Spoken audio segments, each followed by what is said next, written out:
और मैं आमंत्रित करूंगी आचार्य लोकेश मुनि जी को। माननीय राष्ट्रपति श्रीमती द्रौपदी मुर्मू जी, विभिन्न धर्मों के प्रतिनिधिगण, उपस्थित बंधुओं और बहनों, सबका मालिक एक है। ये विचारधारा हम सबको आपस में जोड़ती है। सभी धर्मों में इसे समान रूप से स्वीकार किया गया। कोई इसे गॉड, कोई ईश्वर, कोई अल्लाह, कोई परमपिता परमेश्वर, तो कोई भगवान के रूप में संबोधित करता है। दरअसल हम सभी उसी एक मालिक की बगिया के फूल हैं, जो अलग अलग रंग और खुशबू से परिपूर्ण है, और ये विविधता उस बगीचे को और खूबसूरत बनाती है। उसी तर्ज पर अनेकता में एकता हमारे देश की मौलिक विशेषता है। बहुलतावादी संस्कृति उसकी खूबी है। सर्वधर्म सद्भाव उसका मूल मंत्र है। वस्तुतः धर्म हमें जोड़ना सिखाता है, तोड़ना नहीं सिखाता।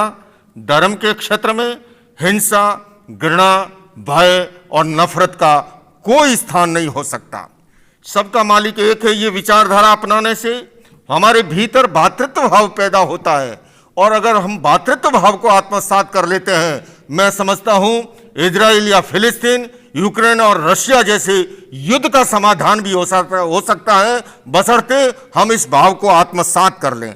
बंधुओं और बहनों, अंत में मैं यही कहना चाहूँगा, जैन धर्म के 24वें तीर्थंकर भगवान महावीर ने जो अनेकांत का दर्शन दिया था, वो संदेश देता है कि हम अपने अस्तित्व की तरह दूसरों के अस्तित्व को स्वीकार करना सीखें, अपने विचारों की तरह दूसरों के विचारों का आदर करना सीखें। मनुष्य मशीन का प्रोडक्शन नहीं है। विचार भेद, रुचि भेद, चिंतन भेद, ये सब स्वाभाविक हैं, किंतु मतभेद जब मनभेद का रूप धारण करते हैं तब समस्या उत्पन्न होती है। आइए बंधुओं, हम सभी उसी अनेकांतवादी शैली को अपना करके पीस थ्रो डायलॉग के माध्यम से, क्योंकि युद्ध, हिंसा और आतंक किसी समस्या का समाधान नहीं है, समाधान है पीस थ्रो डायलॉग के द्वारा, वार्ता के द्वारा, संवाद के द्वारा। और अंत में मैं यही कहना चाहूँगा कि मौजूदा समय में धर्म के नाम पर जो हिंसा, घृणा और असहिष्णुता की एक बहुत बड़ी चुनौती है, सबका मालिक एक है। उस चुनौती से निपटने का उपाय हमें देता है, और वर्तमान में हमें उसे इस प्रेरक कार्यक्रम के माध्यम से हम आगे बढ़ सकते हैं।